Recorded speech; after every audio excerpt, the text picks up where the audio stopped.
Okay,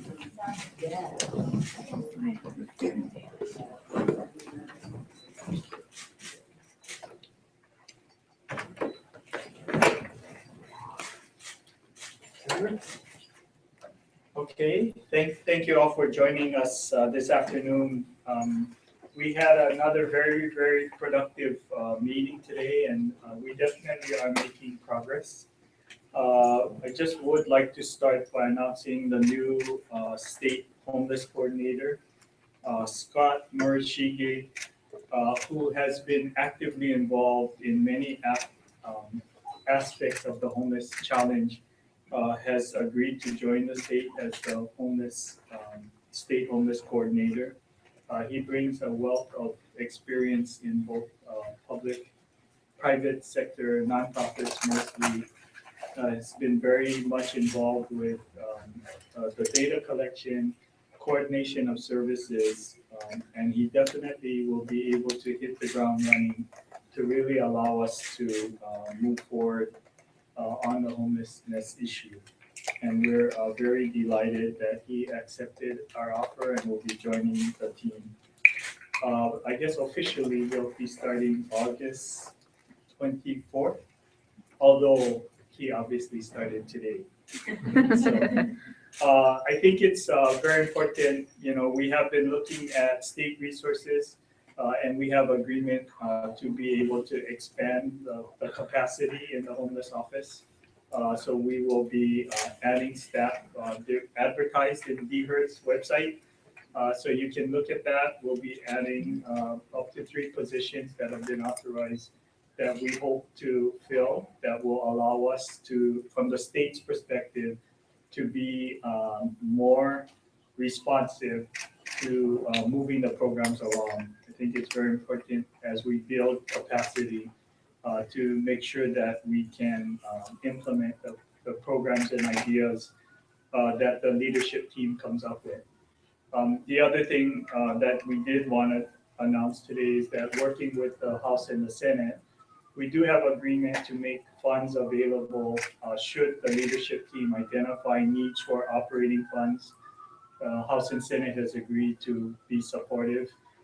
If we needed to advance funds for any specific project or purpose, that they would be supportive of supporting an emergency appropriation at the beginning of next year, next session, to really make the departments whole.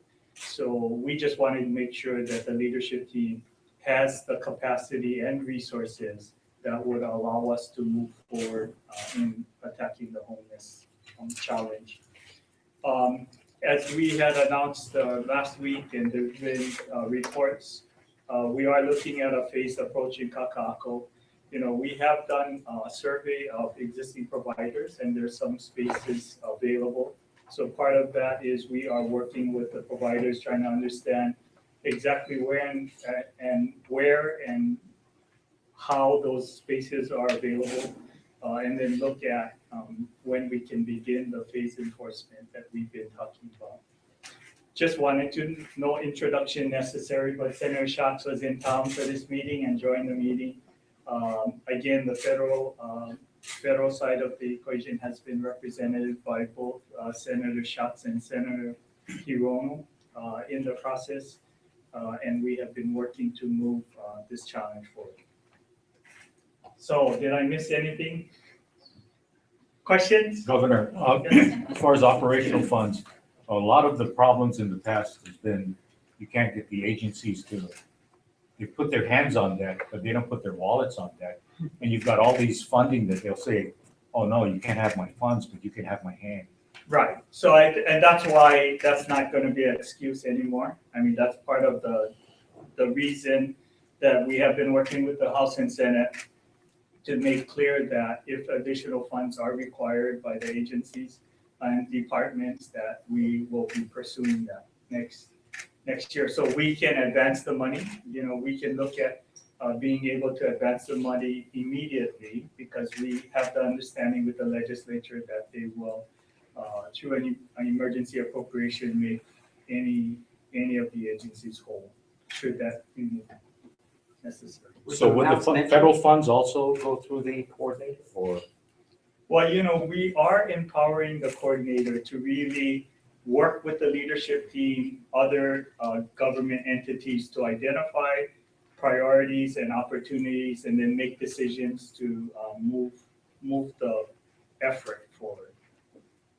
Were any specific amounts mentioned in terms of emergency appropriations? No, like I said, we've kind of talked about making available, and maybe Jill can answer. It's very that. modest. But I did want to again give credit to this administration because unlike anything we've seen before, just even in the last week or so, we have literally seen numerous departments, 4 or 5 at a time, with directors at the director level coming together to say, what can we do to help with this issue?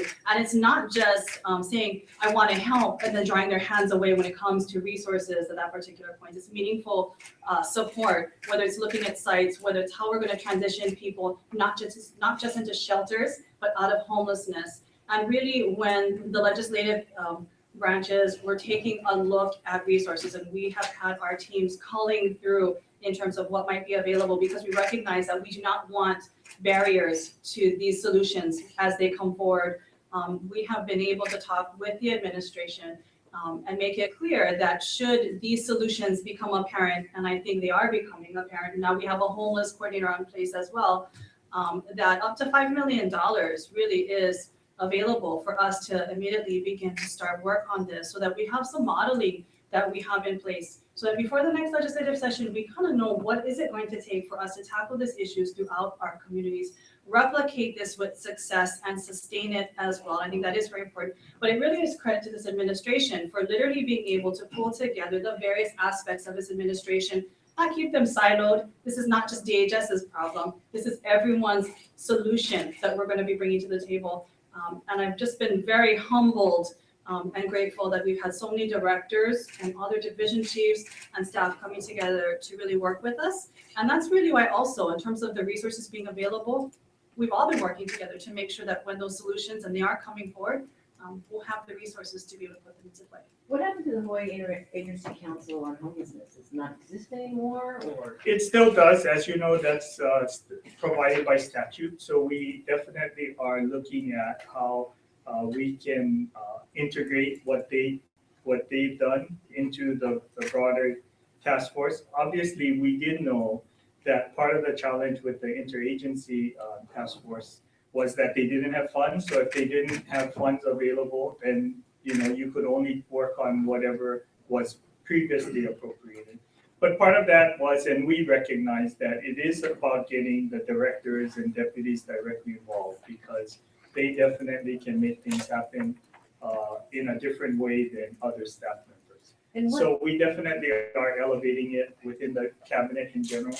And Senator Schatz was here today, and the regional officials from HUD had presented to the task force about funding programs, the approaches that the federal government is taking, the different buckets, and opportunities for competitive grants as well as formula-driven grants, just so that we can be certain that we can access federal, state, and county opportunities. Last week it wasn't clear when the sweeps in Kaka'ako would begin. Do we have a better idea today? Still not clear, except that now we do know that we have places to put them. So it's really looking at what existing vacancies may be, looking at why they're not filled, and trying to understand what that is, and then coordinating with phased enforcement. What about the So- counting? Because you said first you were going to count and then the sweeping would happen. Any idea of when the Yes, counting? and we'll be making an announcement. The counting has been proceeded, and we will be done shortly, and we'll be making that announcement of the data and the information gathered. So definitely lots of things have happened in the last 7 days. Counts were initiated and concluded. We're analyzing data. We did meet with all the providers to understand what available resources are under existing contracts, so we could do a better match.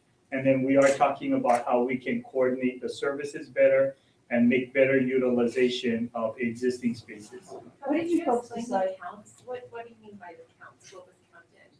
As you may know, the federal government has really made homelessness as an issue data-driven. So we are required by federal law, Brian, I don't know if you want to talk about it, but the federal money is required to come down to the state only if we can put a data system in place and collect data on the homelessness that would allow us to have a more data-driven, thoughtful solution. And that's essentially what we've been executing. Mayor was nice enough to delay enforcement so that we could capture the data. They've gone through and we have completed the data collecting and we'll be announcing soon. But we're just making sure that their accounts are accurate and that the information provided would be appropriate. Is it larger than the last number we were given from the managing director, which was an estimate of 300 people? No, No, less. it's not bigger? No, it's less. Really? And we are looking at the data. I think the challenge is that it's changing every single day.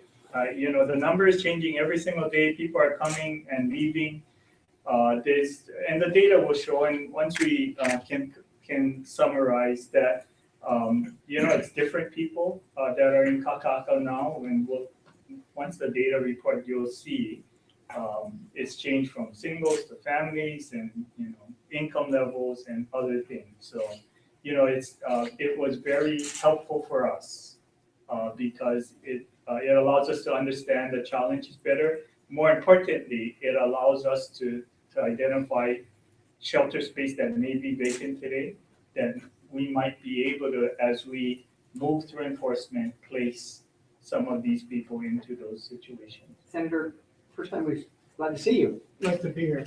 Um, Nice to be home. Have you been to the encampment, and can you talk a little bit about what your office and maybe the Senator Hirono's office might be doing to the committee? Sure, and I've been in contact with the legislative leaders, Senators Tokuda and especially Representatives Saiki and Luke, as well as the mayor and the governor about this. This is going to be a team effort. This is going to require all of our collective engagement, and it's going to require a phased approach. So the basic challenge is to understand that we should be impatient, that we ought to drive forward with solutions, but we also ought to recognize that this isn't going to get solved overnight. And so the counts that are being conducted the important thing in my view isn't necessarily whether it's 311 or 298, but rather what constitutes this group of people? What are their individual circumstances? Because to the extent that there are vacancies, that actually helps the people at DHS and elsewhere and in the not-for-profit community to figure out how to get these individuals into housing. And that part takes some doing. Where I've tried to be useful is I called both Secretary Castro, the Secretary of HUD, and the Undersecretary, Nani Coloretti, who's a Iolani grad from Honolulu, and talked to her at length about the challenges that we're facing in Honolulu. HUD's had great success nationally in urban areas, and what I was trying to convey, and I think I did with Secretary Castro and Undersecretary Coloretti, is that Hawaii is different, and we haven't seen the same kind of statistical progress that they've been able to make in other cities. So we need their expertise, we need their engagement, but we also need them to recognize that whatever it is that they did that worked elsewhere is not yet working here. And so we had the local HUD representative give us a 10 or 15 minute briefing about the various revenue streams and program opportunities.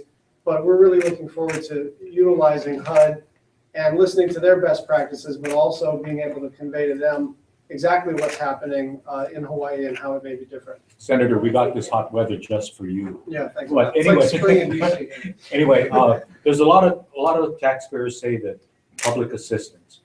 Some of the homeless people get SNAP money, they get TANF money, and they use it for booze and drugs. A lot of people are saying, why don't you fix that so you can fix this homeless thing? Well, I think that's just incorrect. Certainly, people at all income levels can engage in wrong behavior, but I don't think the average income of an individual who's homeless, if you combine the cash assistance they get plus the SNAP benefit that they get, I don't think anybody would rationally choose that life. So that's just not my view. Senator, you mentioned that Hawaii is different. Why is it that HUD may need to take a different approach in Hawaii than it does other states? Well, that's actually what we're trying to explore, both programmatically and then on the voucher and housing subsidy and housing construction side. We just, obviously, based on results, can't use the mainland playbook. But that's not to say that they don't have expertise that we should listen to, and they certainly have revenue streams that we ought to pay attention to. But it's going to be a give and take where we gather their expertise, get their best practices, but also make sure that they recognize that, Honolulu is different, that the state of Hawaii is different. Well, what makes it different? Why is it? Well, I think it's a couple of things, Kathy, and clearly the cost to develop housing is higher in the state of Hawaii than anywhere else in the country. With Senator Schatz and Senator Hirono's help, I was able to meet with Secretary Castro and Assistant Secretary Colaverdi twice since January. And the good news is half of their leadership team is connected to Hawaii somewhere. They're either expats from Hawaii, so they're very familiar. And so we did have conversations about the challenges because of cost. And quite frankly, we have talked that this is a long-term, it's not something that's going to turn around immediately.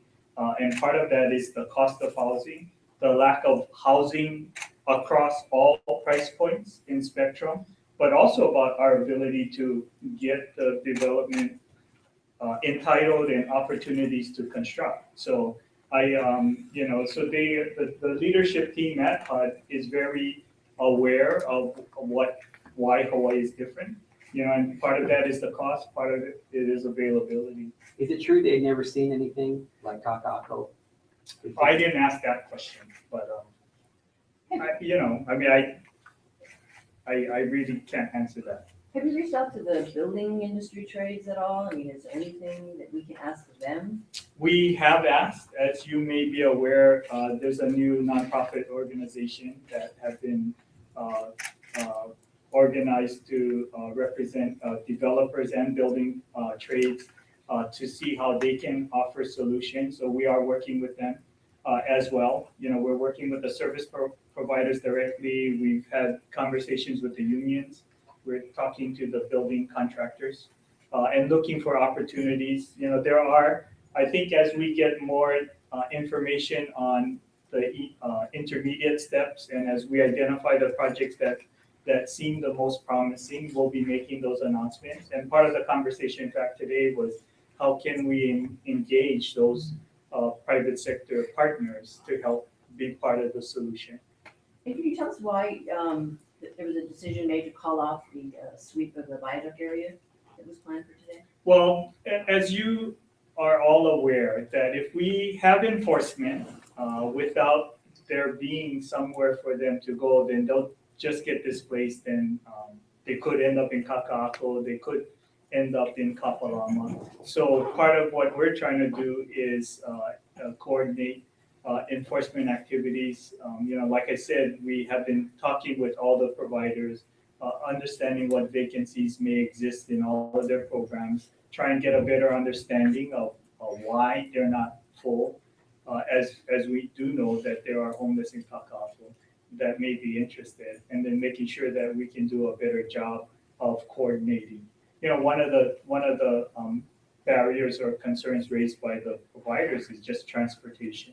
Even if they were interested in taking a shelter space, just getting to and getting their stuff over there is a big challenge. Governor, So addressing, that's something that definitely we are working to address. Governor, balancing affordable housing and, more availability. Are you trying to traverse this problem of you build more affordable housing and you have transient vacation units available for people, tourists to come here and just stay forever? I think that if you think that homelessness is a complex and challenging issue, housing in general is just as challenging and more complex. And so, we are focused, and the administration will be focused on building housing for our community at all price points. So affordable to workforce housing, we are, with the legislature's help, we do have a TOD planner online, and we'll be going through all of the state lands and state assets to see what we can make available to help facilitate the housing crisis. And I do believe that there is a direct correlation between the fact that we don't have much housing stock with the fact that homelessness is increasing. Is there a theory why the population seems to have gone down in Kaka'ako?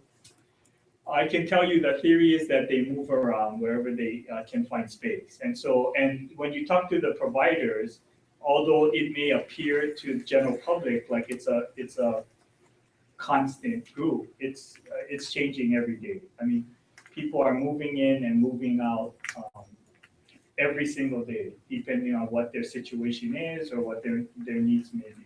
So as But far as Governor- enforcement, are you basically saying we're not to enforce until we have a plan in place in each No, area so or district?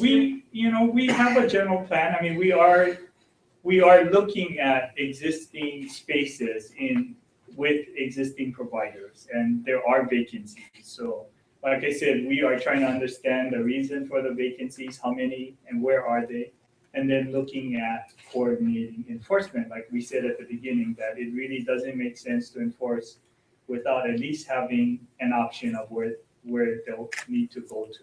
Does that mean And so we are working to maximize the use of existing providers and spaces. We're looking at maybe rejuggling and rearranging some of that, asking providers to work with each other. Some might have spaces for families, but not singles. Others might have singles, but not families. But, getting them to acknowledge where they have vacancies and where they're full, and then trying to look at how we can facilitate moving people from one to the other to make up more space so that we can begin to look at those living.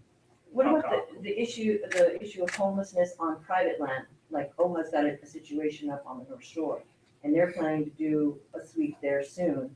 Well, So is that being coordinated or? we are working with the other landowners in Kaka'ako. I have to be honest, I didn't talk to about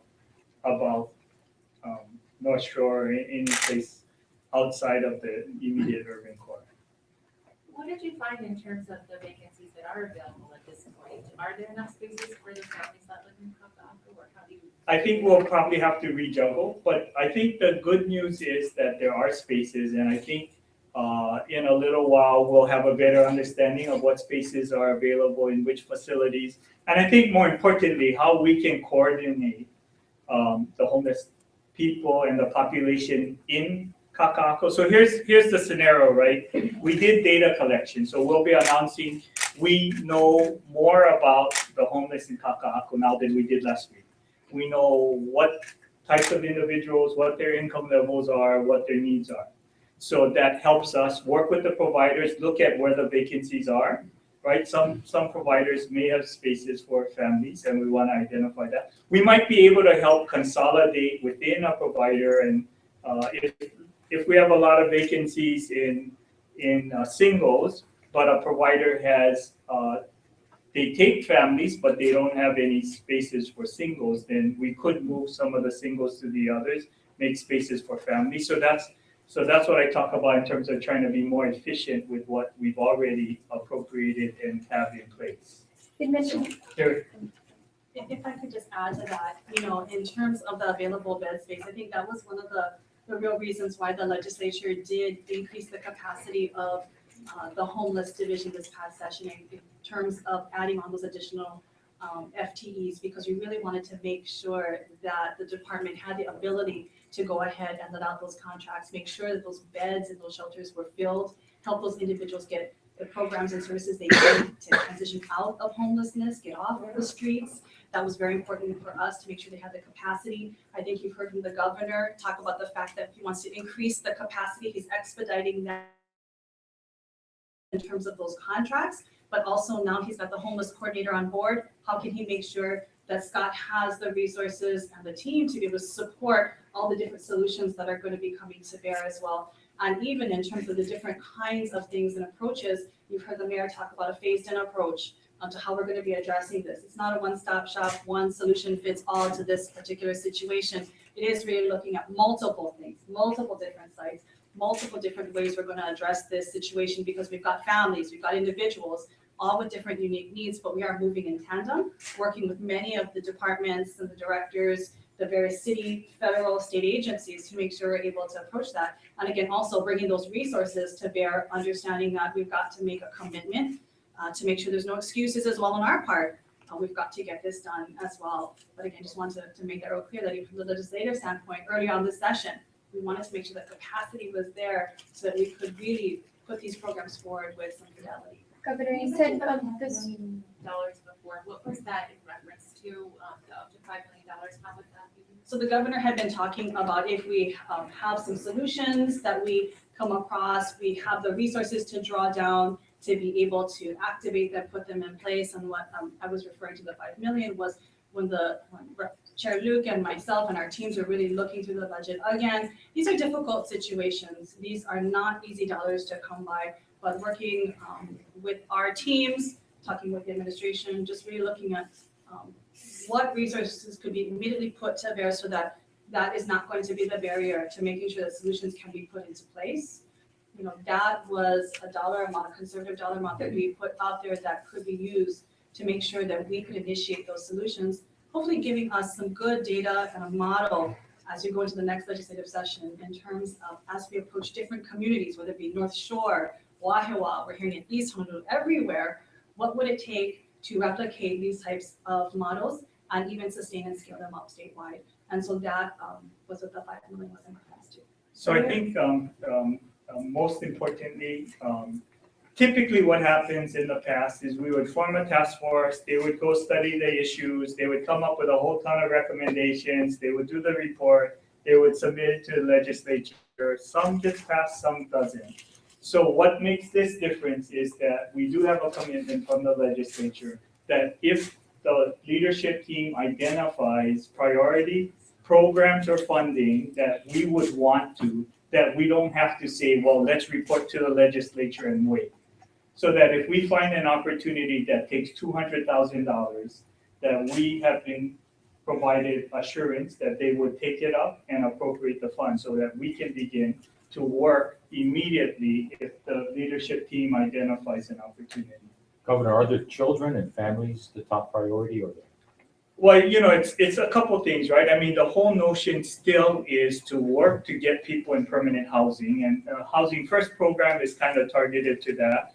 Obviously, we are looking at the situation in Kaka'ako and looking at, like I said, we'll be announcing the firm data of singles, families, of what that community looks like today, and then looking at how can we place them into temporary shelter first, and then really working to get them so that we can do the placement, right? It's a continuum. We need to take them off the streets, get them into a situation that we can stabilize temporarily, identify what their specific needs are, provide those mental health, substance abuse, job training, try and find them a job, allow them to get income so we can place them, right? And ultimately get them into that point that they're in stable situation. But the We have weather time is for so one more brutal. question. Yeah. Chelsea, I think you're the mayor's back there. you had mentioned that the sweeps were gonna be done in phases. Any idea of what those phases are or where the phases are in particular? Glad to hear your voice. Well, I want to say, I think the best news of the day, Scott Morshige on board. You know, as a homeless coordinator, but I think of him as a champion for all of us. And I think now with him there working between the state and the city, the federal government, more is going to get done. So that's really, really good news. I think that's the high point for me of today's meeting. As far as the phase approach, as I mentioned before, we do it over probably a couple months. If we were to go in and do a enforcement action with everyone in, let's say it's under 300, it's going to be hard to get everyone into shelter. But if we do it in bite-sized chunks, maybe 15, 20 folks at a time, start on the edges and then move in, I think we can make a difference and we can actually house folks that way. Transportation is an issue. We could have buses there. As you know, IHS already does that in Waikiki, and they've housed now 115 people in permanent supportive housing in about 5 or 6 months. I mean, that is a really good news story. and they actually will show people their shelter. If they don't like it, they'll bring back the Waikiki. And so people feel safe because they know they can return if they want to, and it's been a very successful program. We're looking at something like that. And so we post notice on telephone poles, on fences, chain link fences. We'd hand out through providers a notice of enforcement in a defined area on a map. On the back side of the notice would say, here are the shelter space that's open. And then we'd come back a week later and actually begin the enforcement action. Once that enforcement action takes place, we'd make sure that folks don't return, because a lot of times, right, we'll go and enforce somewhere and people will come back. So we'll continue through our roving. We have a group that goes around Waikiki, downtown, Chinatown, the urban core on a daily basis. And it's pretty good in terms of keeping areas open that once had a lot of homeless folks there. And so we continue to go back during that week to make sure they don't come back. And then we post notice after the first enforcement for the next section. So you can see it's going to take a while to do this, but I think it's less disruptive, it's more compassionate, and it's in a more controlled setting. We'd work with all the property owners there to make sure that they would enforce trespass laws, because that also happens where people, you talked about private property, Calvin, I think, people move on the private property, we want to make sure that does not happen. We want to get people into shelter and into places where they can be cared for and gotten better. And that's the approach we take once we have all the information as to what is that population and where would they best be suited to go working with providers. Mayor, at the airport viaduct, a lot of the homeless were already moving their stuff from under the freeway over to the city sidewalks. And they said they were also moving to an area just outside the Key Transfer Center, which they think is federal land, but they think it's not state land. And so DOT has no jurisdiction over there. Are you going to be included as part of this enforcement action or sweep or whatever you want to call it? We prefer the word enforcement because we are enforcing our laws. It's not, we're not doing something, we're using the laws in place to enforce those laws, just like everyone else abides by laws. When we do these, by the way, in the past couple of years, as we go with the state, we've gone with the state under the freeways before. Actually, our folks joined their folks. So we have police officers there, we have sheriffs there, we have state DOT, and we have our stored property ordinance and sidewalk nuisance folks there too. So as they move on to city property, we say, you can't go there. And they try to go under the viaduct, you can't go there. And so they do end up getting dispersed. And we do believe on reports that we got, it's better to have a more dispersed population than a concentrated population because you get the kind of things you have in Kakako right now. Assaults, crime activity, and that's not a good thing for anyone, including the homeless. So we will work together with the state. We have, and the good news is we have been working very closely now under this leadership group that the governor has called together. So the idea of the enforcement follow-up with the city in Kaka'ako or wherever it is, does that mean that that's going to be a philosophy that you're going to carry through, whether it's at the airport viaduct or just making sure they don't get too comfortable? Well, I do think, and just as we have worked through this challenge, Ford and the Department of Transportation, just basically did enforcement on a scheduled basis, and they would kind of go twice a year or something to really enforce. And he is beginning to realize that once you do that, and if you don't come back, then they're a week later back and getting established again. So we definitely are coordinating our enforcement activities, trying to work with the city, trying to learn from their successes and their best practice in terms of enforcement, and then really trying to make sure that we can line up the state, city, and private landowners if necessary when we do plan enforcement action in the area. Thank you, everybody. Thank you all. Thanks.